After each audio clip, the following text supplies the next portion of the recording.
नमस्कार, मी अगस्त्य पुन्हा एकदा तुम्हा सर्वांचं एडीएन बातमीपत्रात मनपूर्वक स्वागत करतो। आज दिवसभरात घडलेल्या संपूर्ण घटनांचा आढावा आपल्याला घ्यायचाच आहे, परंतु त्या अगोदर नजर टाकूया आज दिवसभरात घडलेल्या काही महत्त्वाच्या आणि ठळक घडामोडींवरती।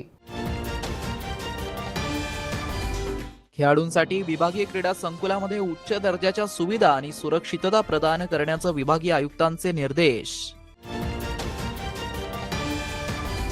तर सफाई कामगारांना सदनिकांचा लाभ द्या, पदान्वयन केलेल्या कर्मचाऱ्यांना पूर्ववत पदावरती नेमणूक करावी। महाराष्ट्र राज्य सफाई कर्मचारी आयोगाचे उपाध्यक्ष मुकेश सारवान यांचे मनपाला निर्देश। आता बघूया सविस्तर बातम्या। महाराष्ट्र राज्य सफाई कर्मचारी आयोग मुंबईचे उपाध्यक्ष मुकेश सोनू सर्वान यांनी गुरुवारी छत्रपती संभाजीनगरच्या मनपा मुख्यालय येथे भेट देऊन सफाई कामगारांच्या समस्यांबाबत आढावा बैठक घेतली। यानंतर त्यांनी माध्यमांशी संवाद साधला। यात प्रामुख्याने सफाई कामगारांना मालकी तत्वावरती मोफत सदनिका देणं, पदनावत करण्यात आलेल्या कर्मचाऱ्यांना पूर्ववत करणं ही माहिती दिली आहे। नगर विकास विभाग मंत्रालय मुंबई 32 दिनांक 22 ऑक्टोबर 2008 रोजीच्या शासन निर्णयातील डॉक्टर बाबासाहेब आंबेडकर श्रम साफल्य योजनेबाबत 25 वर्ष किंवा त्याहून अधिक सेवा झालेल्या सफाई कामगारांना मालकी तत्वावर मोफत सदनिका देण्याबाबत सद्यस्थित प्रकरणांची माहिती। शासन निर्णय क्रमांक 51 सहकार सामाजिक न्याय व विशेष सहाय्य विभाग मंत्रालय मुंबई 32 रोजीच्या शासन निर्णयातील दूषित गटारामध्ये काम करताना मृत्यू पावलेल्या कायम अपंगत्व आलेल्या मॅन्युअल इस्कॉन्जर्सना सफाई कामगारांना नुकसान भरपाई अदा करण्याबाबत असे अनेक मुद्दे आपण आजच्या बैठकीत घेतले। लाड बागे समितीच्या ज्या शिफारशी आहेत त्याची अंमलबजावणी, त्यानंतर सदनिका ज्या सफाई कर्मचाऱ्यांना देणारे त्यांची यादी, हे सर्व प्रशासनाकडे आपण प्रश्न केले असता त्यांनी 15 दिवसात आपण या संदर्भात त्यांच्याकडे अहवाल सादर करण्याची सूचना केलेली आहे।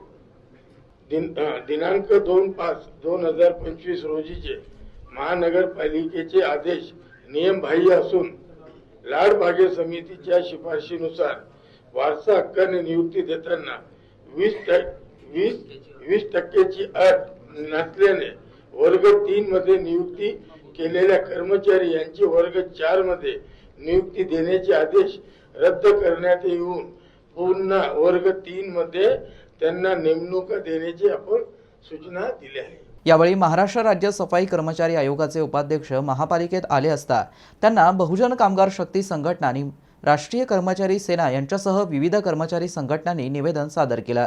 यावेळी कामगार संघटनांच्या प्रतिनिधींनी सोबत बोलताना त्यांच्या मागण्यांबाबत त्यांनी अधिक माहिती दिली आहे। आज या महाराष्ट्र राज्याचे सफाई आयोगाचे उपाध्यक्ष मुकेशजी सारवान साहेब या ठिकाणी आले होते आणि त्यांनी महानगरपालिकेनं 3 ठराव हे सफाई कामगारांच्या विरोधात घेतलेले ते ठराव तात्काळ रद्द करावा म्हणून आम्ही याबाबत निवेदन दिलेलं आहे। यामध्ये लाड समितीच्या शिफारशीनुसार जे शैक्षणिक अर्थ धारण करीत असलेल्या सफाई कामगाराच्या वारसांना वर्ग 3 मध्ये सामावून घ्यावे, यासाठी महानगरपालिकेने एक ठराव घेऊन त्याच्यामध्ये फक्त एकूण पदाच्या 20% हे फक्त सफाई कामगारांसाठी ठेवलेले आहे, जे की शासन निर्णयाविरोधात आहे, म्हणून ते रद्द करावे म्हणून आम्ही याबाबत निवेदन दिले। तसेच दुसरा मुद्दा, महानगरपालिकेच्या वतीने 2008 पासून शासनाने एक शासन निर्णय पारित केला होता की 25 वर्षाच्या सफाई कामगाराला झाले त्यांना सरसकट घरं देण्यात यावी, परंतु महानगरपालिकेने एक त्याच्यामध्ये असा घाट घातला की ज्या कर्मचाऱ्याला घरं आहे त्यांना सोडून इतर कर्मचाऱ्याला घरं देण्याबाबतचा महापालिकेचं म्हणणं कारभार थांबवा म्हणून याच्यावर एक निवेदन दिलेलं आहे। आणि तसेच परवा दिवशी 27 तारखेला एक शासन निर्णय या ठिकाणी पारित झालेला आहे, ज्यामध्ये सफाई कामगाराच्या वारसांना 100% पदोन्नती ही स्वच्छता निरीक्षक पदावर पदोन्नती देण्यात होते, परंतु या शासन निर्णयानुसार त्यांनी सदर ही रद्द केलेली आहे आणि वर्ग 3 कर्मचारी त्यामध्ये समावेश केलेला आमचं म्हणणं आहे की वर्ग 3 कर्मचारी त्याच्यामध्ये समावेश नको, फक्त वर्ग 4 कर्मचाऱ्याला त्याचा लाभ देण्यात यावा. या ठिकाणी आम्ही संघटनेचे अध्यक्ष अशोक विराळे, मी स्वतः संस्थापक अध्यक्ष संजय रगडे, कैलास जाधव, आमचे कार्याध्यक्ष संतोष खरात, भाऊसाहेब पठारे, अजय विराळे आदी या ठिकाणी आम्ही निवेदन दिलेलं आहे आणि त्यांनी सकारात्मक निर्णय घेण्याबाबत आम्हाला आश्वासन दिलेलं आहे. साहेब, आज राष्ट्रीय सफाई कर्मचारी आयोग हा आपल्या छत्रपती संभाजीनगर महानगरपालिकेत आला होता. तर त्या संदर्भात आम्ही जे सफाई कर्मचाऱ्याशी रिलेटेड जे विषय होते त्यामध्ये प्रमुख मुद्दा जो असा होता की जे सफाई कामगारांचे जे त्यांचे आईवडील मागील 30-25 वर्षापासून सफाईचे काम करतात आणि त्यांच्या मुलांना आता 24 फेब्रुवारी 2023 एक शासन निर्णय आला होता. त्यामध्ये त्यांना त्यांच्या शैक्षणिक अर्हतेनुसार त्यांना पद देण्याबाबत मेन्शन केलेलं होतं आणि त्या शासन निर्णयामध्ये कुठेही पर्सेंटेज मेन्शन केलेलं नव्हतं. परंतु आपल्या छत्रपती संभाजीनगर महापालिकेने ज्यावेळेस 4 वेळेस या लोकांना नियुक्ती दिल्या तर चांगला सकारात्मक निर्णय घेतला होता की सगळ्या लोकांना वर्ग 3च्या पदावर त्याने नियुक्ती दिलेली होती. परंतु अचानकच त्यांच्या मानसिक बुद्धीमध्ये किंवा त्यांच्या निवड समितीच्या बैठकीमध्ये काय निर्णय घेण्यात आला माहीत नाही, पण त्यांनी एक चुकीचा निर्णय घेतला की जो 20% जो आहे अनुकंप शासन निर्णयाचा आणि लाडपांगेचा यांना दोघांना मर्ज केला आणि त्यांना पदावर फक्त एका आधारावर करण्यात आलं की त्यांना फक्त ते 20% कॅपच्या वरती चाललेले आहेत. परंतु मूळ जो 24 फेब्रुवारी 2023चा जो शासन निर्णय आहे त्याच्यामध्ये कुठेही उल्लेख नाहीये की या लोकांना किती पर्सेंटेजमध्ये यांना नियुक्ती देण्यात यावी. मग छत्रपती संभाजीनगर महापालिकेने या 28 कर्मचाऱ्यांना किंवा त्यांच्या मायबापाने जे 30-30 वर्ष झाडूकाम नालेकाम जे केलेले त्यांना ही सजा कशासाठी द्यावी या संदर्भात आम्ही मान्य आयोगाचे आहेत उपाध्यक्ष आणि जे त्यांचे सचिव आहेत माननीय सोनवणे साहेब यांना आम्ही ते निवेदन दिलं आणि त्यांनी त्याच्याबद्दल सकारात्मक निर्णय घेतला आणि याबाबत 15 दिवसात त्यांनी अहवाल म्हणजे याच्यावर तो आदेश रद्द करण्यात यावा. 2 मे 2025चा जो पदोन्नतीचा जो आदेश आहे तो रद्द करावा आणि या लोकांना पूर्वपदावर घेण्यात यावं, त्यांच्या शैक्षणिक अर्हतेनुसार नियुक्ती देण्यात यावी असं आयोगाने आदेशित केलेलं आहे. विकसित महाराष्ट्राच्या संकल्पनेतून विकसित मराठवाडा घडवताना क्रीडा क्षेत्रालाही प्राधान्य देण्यात येत असून विभागीय क्रीडा संकुल हे राष्ट्रीय व आंतरराष्ट्रीय दर्जाचं प्रशिक्षण केंद्र बनण्यासाठी आवश्यक त्या सर्व सोयी सुविधा आणि सुरक्षितता उपलब्ध करून देण्याचे निर्देश विभागीय आयुक्त तथा विभागीय क्रीडा संकुल समितीचे उपाध्यक्ष जी श्रीकांत यांनी दिले आहेत. स्मार्ट सिटी कार्यालयामध्ये आयोजित विभागीय क्रीडा संकुल समितीच्या बैठकीत ते बोलत होते. यावेळी जिल्हाधिकारी विनय गौडा, जिल्हा परिषदेच्या मुख्य कार्यकारी अधिकारी मिन्नू पीएम, विभागीय क्रीडा संकुलचे उपसंचालक तथा समितीचे सदस्य सचिव शेखर पाटील, संबंधित विभागांचे अधिकारी आणि कंत्राटदार कंपनीचे प्रतिनिधी उपस्थित होते.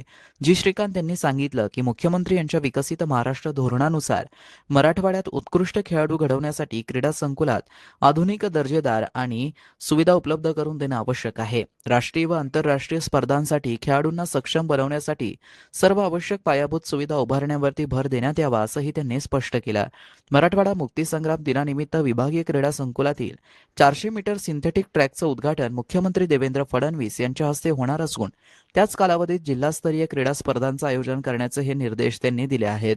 ट्रॅकचं काम निर्धारित वेळेत पूर्ण करण्यासह विभागीय निपुणता केंद्र, लॉन टेनिस, कुस्ती, बॅडमिंटन, बॉक्सिंगसाठी इंडोर हॉल, बास्केटबॉल, फुटबॉलसाठी मैदाने, खेळाडूंची निवासी व्यवस्था, दर्जेदार क्रीडा साहित्य, रंगरंगोटी, विद्युत दुरुस्ती, स्वच्छतागृहांची सुधारणा तसेच मिशन लक्षवेध अंतर्गत वसतिगृहांच्या दुरुस्तीची कामे तातडीने पूर्ण करण्याचे निर्देश त्यांनी दिले आहेत. या कामांसाठी आवश्यक निधी मिळावा यासाठी जिल्हा नियोजन समितीकडे प्रस्ताव सादर करण्यासही सांगितलं आहे. त्याबरोबरच संबंधित यंत्रणांनी क्रीडा संकुलातील पार्किंगची सुविधा अद्ययावत करण्यासाठी नियोजन करावं. संकुलात येणाऱ्या सर्व गाड्यांकरिता शुल्क निश्चित करून पे अँड पार्कची सुविधा उपलब्ध करून द्यावी अशा सूचनाही त्यांनी दिल्या आहेत. त्याबरोबरच नव्याने सुरू करण्यात येणाऱ्या सिंथेटिक ट्रॅक व फुटबॉल मैदानाच्या वापरासाठी प्रमाणित कार्यपद्धती म्हणजेच एसओपी तयार करण्यात यावी व फक्त खेळाडूंकरताच ट्रॅक व फुटबॉल मैदानीय सुविधा उपलब्ध करून देण्यात याव्यात अशाही सूचना विभागीय आयुक्त जी श्रीकांत यांनी यावेळी दिल्या आहेत. महाराष्ट्र शासनाच्या सार्वजनिक आरोग्य विभागाच्या निर्देशानुसार 1 जुलै 2026 ते 31 जुलै 2026 या कालावधीत राबवण्यात आलेल्या मुख्यमंत्री जन आरोग्य शिबिर अभियानाअंतर्गत छत्रपती संभाजीनगर जिल्ह्यातील 53 प्राथमिक आरोग्य केंद्रांमध्ये मुख्यमंत्री जन आरोग्य शिबिरांचं यशस्वी आयोजन करण्यात आलं आहे. जिल्हा परिषद मुख्य कार्यकारी अधिकारी यांच्या मार्गदर्शनाखाली तसेच जिल्हा आरोग्य अधिकारी डॉक्टर अभय धानोरकर व अतिरिक्त जिल्हा आरोग्य अधिकारी डॉक्टर छाया आवरगावकर यांच्या नियोजनातून जिल्हाभरातील ही शिबिरे उत्साहात प्रभावीपणे पार पडली. शिबिरांमध्ये नागरिकांची सर्वसमावेशक आरोग्य तपासणी, तज्ज्ञ डॉक्टरांकडून सल्ला, आवश्यक उपचारांसाठी मार्गदर्शन, प्रयोगशाळा तपासण्या, असंसर्गजन्य आजारांचं निदान, माताबाल आरोग्य सेवा, आयुष्यमान भारत व मुख्यमंत्री जन आरोग्य योजनांची माहिती, लाभार्थी नोंदणी तसेच विविध आरोग्यविषयक जनजागृती उपक्रम राबवण्यात आले. जिल्ह्यातील सर्व प्राथमिक आरोग्य केंद्रांकडून प्राप्त अहवालानुसार एकूण 3,126 लाभार्थ्यांनी शिबिरांचा लाभ घेतलाय. यामध्ये 999 प्रौढ महिला, 1,088 प्रौढ पुरुष, 633 मुले आणि 664 मुलींचा समावेश आहे. शिबिरामध्ये 2,592 लाभार्थ्यांची तज्ज्ञ डॉक्टरांकडून तपासणी करण्यात आली. त्यासोबतच 1,254 रक्त तपासण्या आणि 178 ECG तपासण्या करण्यात आल्या. तसेच 481 रुग्णालयांमध्ये विविध आजारांचं निदान करून त्यांना आवश्यक औषधोपचार, समुपदेशन व पुढील उपचारासाठी उच्चस्तरीय आरोग्य संस्थांकडे संदर्भित करण्यात आलं. या अभियानाच्या यशस्वी अंमलबजावणीसाठी आरोग्य विभाग, शासकीय व खासगी रुग्णालय, वैद्यकीय महाविद्यालय तसेच संबंधित विभागांनी समन्वयाने सहभाग नोंदवून मोलाचं सहकार्य केलं. मुख्यमंत्री जन आरोग्य शिबिराच्या माध्यमातून ग्रामीण भागातील नागरिकांना त्यांच्या गावाजवळच दर्जेदार आरोग्य सेवा उपलब्ध होत असून गंभीर आजारांचं लवकर निदान व वेळेत उपचार मिळण्यास मोठी मदत होणार आहे. आगामी काळातही अशा आरोग्य शिबिरांचं प्रभावीपणे आयोजन करण्यात येणार असून जिल्ह्यातील नागरिकांनी शिबिरांचा लाभ घेऊन नियमित आरोग्य तपासणी करून घ्यावी, तसेच शासनाच्या विविध आरोग्य योजनांचा लाभ घ्यावा असं आवाहन जिल्हा परिषद आरोग्य विभाग छत्रपती संभाजीनगर यांच्या वतीने करण्यात आलंय. अनुसूचित जाती व नवबौद्ध घटकातील कुटुंबांना हक्काचं घर उपलब्ध व्हावं यासाठी शासन निर्णय आणि त्यानंतर निर्गमित झालेल्या सुधारित शासन निर्णयानुसार छत्रपती संभाजीनगर महापालिकेत रमाई आवास घरकुल योजनेची प्रभावी अंमलबजावणी करण्यासाठी व रमाई आवास घरकुल योजनेचं उद्दिष्ट पूर्तीसाठी महापालिकेने ऑनलाईन पद्धतीने नवीन लाभार्थी नोंदणीसाठी शुभारंभ करण्यात आला आहे. राज्य शासनाच्या शासन निर्णयानुसार राबवण्यात येणाऱ्या या योजनेअंतर्गत पात्र लाभार्थ्यांना प्रति विद्यार्थी 2.5 लाख रुपयांचं अनुदान दिलं जातं. दिनांक 30 जुलै 2026 रोजी संत एकनाथ रंगमंदिर येथे झालेल्या कार्यक्रमात पालकमंत्री यांनी दिलेल्या घोषणेनुसार या योजनेची प्रभावी अंमलबजावणी करण्यात यासाठी रमाई आवास घरकुल योजनेचं उद्दिष्ट पूर्तीसाठी महापालिकेने ऑनलाईन पद्धतीने नवीन लाभार्थी नोंदणीसाठी शुभारंभ करण्यात आलाय. महापालिका हद्दीतील पात्र नागरिकांनी महापालिकेच्या अधिकृत संकेतस्थळावरती आवश्यक कागदपत्रांसह ऑनलाईन अर्ज सादर करून या महत्त्वपूर्ण योजनेचा लाभ घ्यावा असं आवाहन प्रशासनाच्या वतीने करण्यात आलंय. शहरवासियांना एक सुवर्ण संधी. तुम्ही एखादा व्यवसाय करताय का? मग ADN वरती जाहिरात करा आणि मिळवा व्यवसायात मोठा फायदा. तर वाट कसली बघत आहात? आत्ताच खाली दिसत असलेल्या नंबरवरती संपर्क करा. आपल्याला अजूनही काही बातम्यांचा आढावा घ्यायचा आहे, परंतु इथे वेळ झाली आहे एका छोट्याशा ब्रेकची. कुठे जाऊ नका, पाहत रहा ADN न्यूज.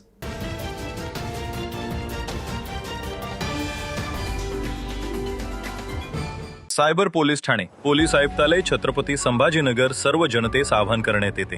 आजच्या डिजिटल युगात इंटरनेट आपल्या आयुष्याचा अविभाज्य भाग बनलाय. पण जितकं इंटरनेट उपयुक्त आहे तितकंच ते धोकादायकही ठरू शकतं. म्हणूनच सायबर जागरूकता अत्यंत महत्वाची आहे. कोणत्याही अनोळखी व्यक्तीला आपला OTP, ATM पिन, CVV किंवा बँक खात्याची माहिती कधीही सांगू नका.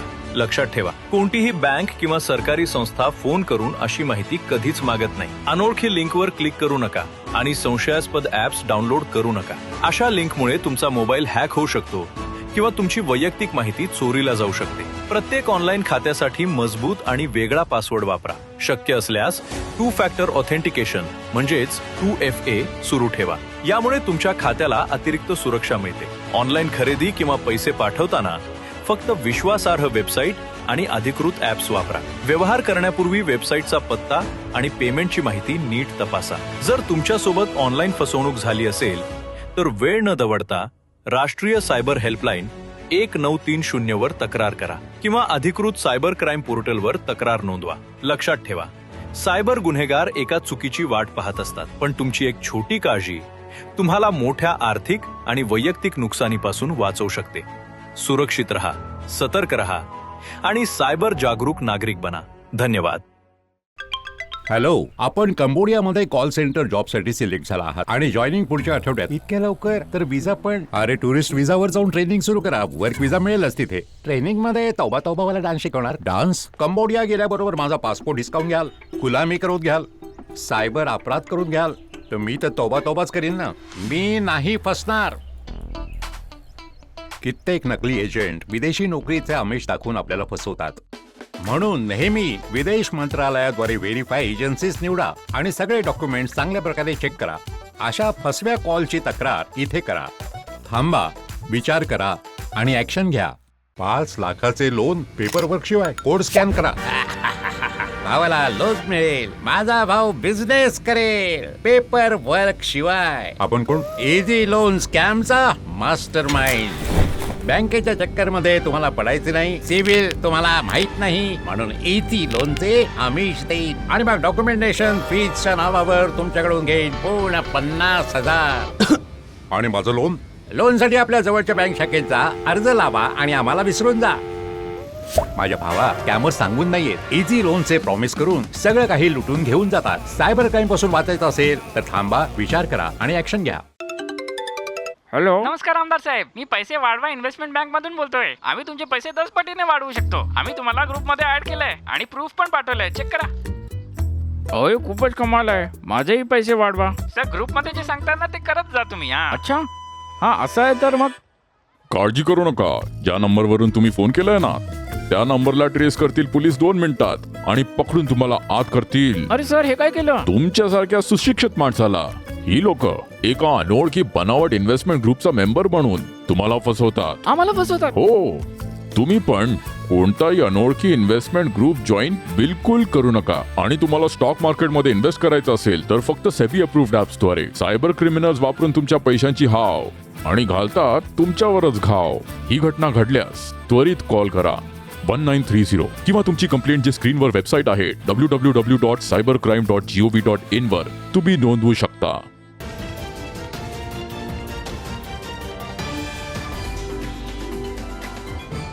नमस्कार, ब्रेकनंतर पुन्हा एकदा स्वागत. आपण बघत आहात एडीएन बातमीपत्र. महाराष्ट्र राज्याचे शालेय शिक्षण व क्रीडा विभागाचे प्रधान सचिव रणजितसिंह देओल यांनी महानगरपालिकेच्या केंद्रीय प्राथमिक विद्यालय प्रियदर्शनी या शाळेत भेट दिली व शाळेतील विद्यार्थ्यांचं विविध उपक्रम आणि गुणवत्ता बघून शाळेचे मुख्याध्यापक आणि सर्व शिक्षक वृंद यांचं कौतुक केलं आहे.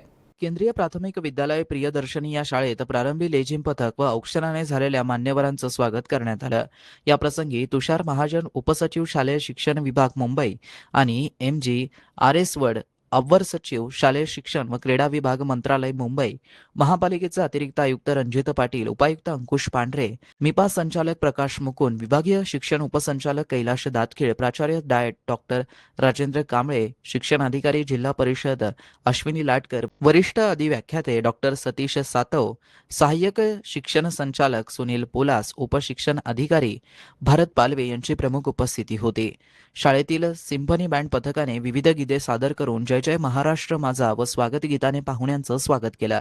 मान्यवरांचं पुस्तक देऊन मनपा अतिरिक्त आयुक्त रणजित पाटील व उपायुक्त अंकुश पांढरे यांनी स्वागत केलं. रणजितसिंह देवल यांनी विद्यार्थी व शिक्षक यांच्यासोबत संवाद साधून शाळेमधील असलेल्या विविध उपक्रमांची माहिती जाणून घेतली. डीमार्ट तर्फे संचलित कॉम्प्युटर लॅबमध्ये विद्यार्थी करत असलेल्या प्रात्यक्षिकांचं त्यांनी प्रशंसा केली. शाळेमधील CBSE माध्यमांच्या वर्गांना व मराठी माध्यमांच्या वर्गांना त्यांनी भेटी दिल्या. तसेच क्रीडा व संगीत विभागांमध्ये प्रावीण्य मिळवणाऱ्या विद्यार्थ्यांना त्यांनी बक्षीस दिले. कार्यक्रमाचं सूत्रसंचलन तेजस्विनी देसले व आभार प्रदर्शन प्रशासन अधिकारी संजीव सोनार यांनी केलं. कार्यक्रमाच्या यशस्वीतेसाठी शिक्षण अधिकारी भारत इनगोटे, कार्यक्रम अधिकारी ज्ञानदेव सांगळे, विस्तार अधिकारी विजय कोल्हे, रमेश ठाकूर, स्वाती डिडोरे, मोनिका राठोड, रश्मी होनमुटे, शशिकांत उबाळे, प्रणिता पाननेरे, वैशाली गुळवे, संगीता चौधरी, प्रकाश इंगळे, सचिन लवेरा, काकासाहेब जाधव, प्रशांत निकाळजे, हर्ष नरवडे यांनी परिश्रम घेतले. डॉक्टर बाबासाहेब आंबेडकर मराठवाडा विद्यापीठाच्या जिल्हानिहाय युवक महोत्सवाचं आयोजन 1 ते 12 सप्टेंबर दरम्यान करण्यात आलंय. 4ही महाविद्यालयांचे यजमान संघही निश्चित झाले असून महोत्सवाची जय्यत तयारी सध्या सुरू आहे, अशी माहिती विद्यार्थी विकास मंडळाचे संचालक डॉक्टर कैलाश अंभुरे यांनी दिली आहे. गेल्या 2 वर्षांपासून युवक महोत्सवाचं जिल्हास्तरीय आयोजन करण्यात येत आहे. यावर्षी कुलगुरू डॉक्टर विजय फुलारी यांच्या मार्गदर्शनाखाली सन 2026-27 या शैक्षणिक वर्षाचं वेळापत्रक तयार करण्यात आलंय. या बैठकीत 4ही जिल्ह्यात 8 महाविद्यालयांचे प्राचार्य, सांस्कृतिक विभाग प्रमुख उपस्थित होते. बैठकीत चर्चा होऊन जिल्हानिहाय महोत्सवासाठी महाविद्यालय व तारीख निश्चित करण्यात आली आहे. 1 धाराशिव शिक्षण महर्षी ज्ञानदेव मेहरकर महाविद्यालय कळंब, तालुका कळंब, जिल्हा धाराशिव 1 व 2 सप्टेंबर. त्यामध्ये बीड पंडित गुरु पार्डीकर महाविद्यालय शिरसाळा, तालुका परळी वैजनाथ, जिल्हा बीड येथे 4 व 5 सप्टेंबर. तर जालन्यामध्ये लालबहादूर शास्त्री महाविद्यालय व स्वामी विवेकानंद महाविद्यालय मंठा यांच्या संयुक्त विद्यमाने परतूर, जिल्हा जालना येथे आयोजन 7 व 8 सप्टेंबर रोजी. तर छत्रपती संभाजीनगर शहरात शासकीय ज्ञानविज्ञान महाविद्यालय छत्रपती संभाजीनगर येथे 11 व 12 सप्टेंबर रोजी अशा तारखा जाहीर करण्यात आल्या आहे. जिल्हानिहाय युवक महोत्सवाची जय्यत तयारी सुरू आहे. तर 4 जिल्ह्यातील पारितोषिके विजेते प्रथम 3 संघांना केंद्रीय युवक महोत्सवात सहभागी होता येणार आहे. या महोत्सवात गणेश महोत्सवानंतर घेण्यात येणार आहे. केंद्रीय युवक महोत्सव डॉक्टर बाबासाहेब आंबेडकर मराठवाडा विद्यापीठ परिसरामध्ये 5 ते 7 ऑक्टोबर या दरम्यान आयोजित करण्यात येणार आहे. जिल्हास्तरीय युवक महोत्सवात सर्व महाविद्यालयांनी किमान 5 कला प्रकारात सहभाग सादरीकरण बंधनकारक करण्यात आलंय. 1 ते 12 सप्टेंबर या काळात 2026-27 या चालू शैक्षणिक वर्षाचा महोत्सव जिल्हा स्तरावरती घेण्यात येईल. कुलगुरू डॉक्टर विजय फुलारी व सल्लागार समिती यांच्या मार्गदर्शनाखाली युवक महोत्सवाची नियमावली तयार करण्यात आली आहे. बीड, जालना, छत्रपती संभाजीनगर व धाराशिव या जिल्हा महोत्सवानंतर 5 ते 7 ऑक्टोबर दरम्यान विद्यापीठ कॅम्पसमध्ये केंद्रीय युवक महोत्सव होणार आहे. जिल्हानिहाय विजेत्या 3 संघाला यात सहभागी होता येणार आहे. विद्यापीठाशी संलग्नित 484 महाविद्यालयांनी 1 ते 17 ऑगस्ट या काळात ऑनलाईन नोंदणी करावी लागणार आहे. तर 22 ऑगस्ट पर्यंत विद्यार्थी विकास मंडळ विभागास हार्ड कॉपी दाखल करावी लागणार आहे. संबंधित महाविद्यालयाचे प्राचार्य, सांस्कृतिक विभाग प्रमुख यांनी सर्व सूचनांची नोंद घेऊन आपल्या संघाची ऑनलाईन नोंदणी व हार्ड कॉपी विद्यार्थी विकास विभागात हरिश्चंद्र साठे यांच्याकडे जमा करावी असंही डॉक्टर अंभुरे यांनी कळवलं आहे. जिल्ह्यातील माजी सैनिक, त्यांच्या पत्नी, विधवा तसेच पाल्यांसाठी विविध शैक्षणिक अभ्यासक्रमांकरिता एकरकमी आर्थिक मदत देण्यात येणार आहे. पात्र लाभार्थ्यांनी आवश्यक कागदपत्रांसह आपले प्रस्ताव दिनांक 30 सप्टेंबर 2026 पर्यंत जिल्हा सैनिक कल्याण कार्यालय छत्रपती संभाजीनगर येथे सादर करावेत असं आवाहन जिल्हा सैनिक कल्याण अधिकारी यांनी केलं आहे. या योजनेअंतर्गत इयत्ता 10वीच्या परीक्षेत किमान 60% गुण मिळवून उत्तीर्ण झालेल्या पाल्यांना आर्थिक मदत दिली जाते. तसेच इयत्ता 10वी अथवा 12वीच्या परीक्षेत किमान 60% गुण मिळवून अभियांत्रिकी व तत्सम पदविका अभ्यासक्रमांसाठी प्रवेश घेतलेल्या पाल्यांनाही या योजनेचा लाभ घेता येणार आहे. इयत्ता 12वीच्या परीक्षेत किमान 60% गुण मिळवून वैद्यकीय, अभियांत्रिकी, आयुर्वेदिक तसेच अन्य पदवी अभ्यासक्रमांसाठी पुढील शिक्षण घेणारे पाल्यही आर्थिक मदतीसाठी पात्र आहेत. त्याचप्रमाणे कला, विज्ञान, अध्यापक विद्यालय, अध्यापक महाविद्यालय, विधी, पदविका व अन्य तांत्रिक शैक्षणिक अभ्यासक्रमांमध्ये शिक्षण घेणाऱ्या पाल्यांसाठीही योजनेमध्ये आर्थिक मदतीची तरतूद आहे. पदवी परीक्षेत किमान 60% गुण मिळवून पदव्युत्तर शिक्षण घेणाऱ्या पाल्यांना तसेच इयत्ता 12वीच्या परीक्षेत 60%पेक्षा अधिक गुण मिळवून परराज्यात व्यावसायिक शिक्षण घेणाऱ्या माजी सैनिक अथवा विधवांच्या पाल्यांनाही नियमानुसार एक रकमी आर्थिक मदतीचा लाभ मिळणार आहे. पात्र माजी सैनिक, विधवा व त्यांच्या पाल्यांनी योजनेसाठी आवश्यक असलेली सर्व कागदपत्रे जोडून परिपूर्ण प्रस्ताव निर्धारित मुदतीत जिल्हा सैनिक कल्याण कार्यालयामध्ये सादर करावा. जिल्ह्यातील जास्तीत जास्त पात्र लाभार्थ्यांनी या योजनेचा लाभ घ्यावा असं आवाहन जिल्हा सैनिक कल्याण अधिकारी छत्रपती संभाजीनगर यांनी केलं आहे. कन्नड शहर व परिसरातील नागरिकांना भूमी अभिलेखाशी संबंधित विविध सेवा जलद, सुलभ आणि स्थानिक पातळीवरती उपलब्ध व्हाव्यात यासाठी उपसंचालक भूमी अभिलेख छत्रपती संभाजीनगर प्रदेश यांच्या अधिपत्याखाली जिल्हा अधीक्षक भूमी अभिलेख छत्रपती संभाजीनगर क्रमांक 2 मुख्यालय कन्नड हे नवीन कार्यालय कार्यान्वित करण्यात आलं आहे. या कार्यालयामार्फत दिनांक 15 जून 2026 पासून नागरिकांना सेवा उपलब्ध करून देण्यात येणार आहे. नवीन कार्यालय संतराम कॉम्प्लेक्स, शरद पवार कॉलनी समोर, चाळीसगाव रोड, कन्नड, जिल्हा छत्रपती संभाजीनगर येथे सुरू करण्यात आलं आहे. भूमी अभिलेखाशी संबंधित कामांसाठी नागरिकांची गैरसोय होऊ नये तसेच प्रलंबित प्रकरणांचा जलद गतीने निपटारा व्हावा या उद्देशाने शासनाने हे कार्यालय कार्यान्वित केलं आहे. या कार्यालयामार्फत नगर भूमापन अभिलेखामध्ये अनावधानाने झालेल्या त्रुटींची दुरुस्ती करण्यात येणार आहे. त्यामध्ये क्षेत्र दुरुस्ती, नाव दुरुस्ती, सत्ता प्रकार दुरुस्ती तसेच अपील प्रकरणे यांचा समावेश आहे. त्याप्रमाणे 7/12 अभिलेखातील क्षेत्र, नाव, गट क्रमांक आदी बाबींशी संबंधित दुरुस्तींची प्रकरणेही नियमानुसार हाताळण्यात येणार आहे. तसेच एकत्रीकरण कायद्याअंतर्गत अभिलेखामध्ये अनावधानाने झालेल्या चुका तसेच संबंधित कायद्यातील कलम 31A व 32 अंतर्गत येणारी अभिलेखाविषयक सेवा अधिक प्रभावीपणे उपलब्ध करून देण्यात येणार आहे. कन्नड व परिसरातील नागरिकांनी भूमी अभिलेखाशी संबंधित व या कार्यालयाच्या कार्यकक्षेत येणाऱ्या प्रकरणांशी जिल्हा अधीक्षक भूमी अभिलेख छत्रपती संभाजीनगर क्रमांक 2 मुख्यालय कन्नड या कार्यालयाशी संपर्क साधून उपलब्ध सेवांचा लाभ घ्यावा असं आवाहन करण्यात आलं आहे.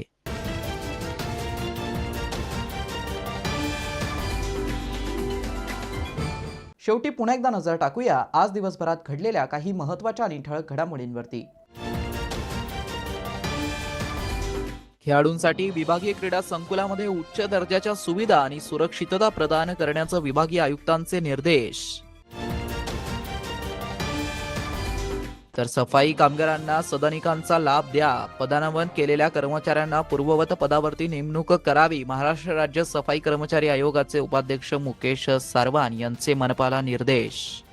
आणि याबरोबरच हे बातमीपत्र इथेच संपलं. पुन्हा भेटूया पुढील बातमीपत्रात. तोपर्यंत पाहत रहा आपल्या हक्काचं बातमीपत्र ADN न्यूज.